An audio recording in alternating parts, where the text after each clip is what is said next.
Danes imamo posebno gostjo, najbolj priljubljeno stand-uperko v državi. Z nami je Martina Ipša. Čau, čau. Čau. Martina Ipša ima več kot 12 let izkušenj in več kot 1000 nastopov, tako v Sloveniji kot v tujini. Piše za gledališče, televizijo, radio. V teh letih pa se nabere kar nekaj izkušenj, ki jih je zbrala v novi predstavi Show Business. Ok, kdaj lahko naši poslušalci pridejo gledati Show Business?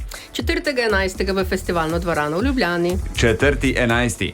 Super, da ni na prvega. A ja, glej, pazim na take stvari. Ja. Na prvega, da ni, ampak ne bi bilo pa znač slabo, a veš? Pa sej, direkt prideš potem z pokopališča name. To je nekje. To je neka ta logika, ne? Ja, nekoga poznam, ki to res naredi. Sem že kupila kakšno stvar, pa ženi nisem povedala za njo. Ok, Martina ni. Ti si res poveš vse? Ne toliko povem, ampak zdaj njeno kartico pa itak vidi, da sem kupila. A ja? Kaj pa ti? Ja, ne vem, jaz sem tudi kaj kdaj kupil. Pač, ja, kaj? Ja, ne vem, recimo avto.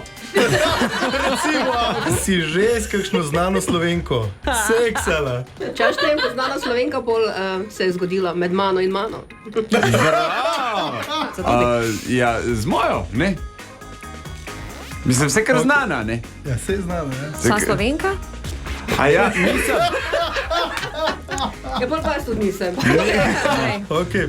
Skupaj s partnerko sva posnela vroč video med rjuhami. Telega. Martina, nisem. Ne. Ti pa si. Ja. Denis je. Enga, več? Glej, vprašanje je bilo, sva posnela.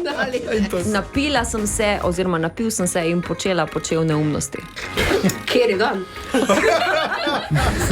Ko se jaz napijem, se odločim, da grem vse v klubu spoznat. Ja, napil sem se ga in smo se našpricali z zelenim sprejem lase, direkt na policijsko postajo. V službo. In sem lepo zaspal za mizo.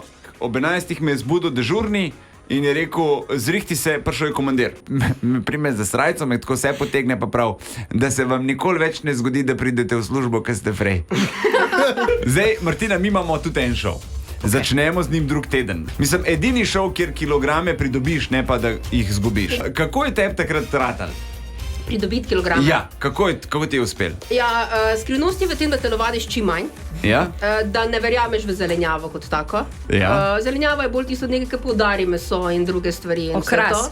Ja, in da nikoli ne ločiš krompirja, mesa in krompirja in testenin. Zakaj bi jih ločil, če pa še skupaj?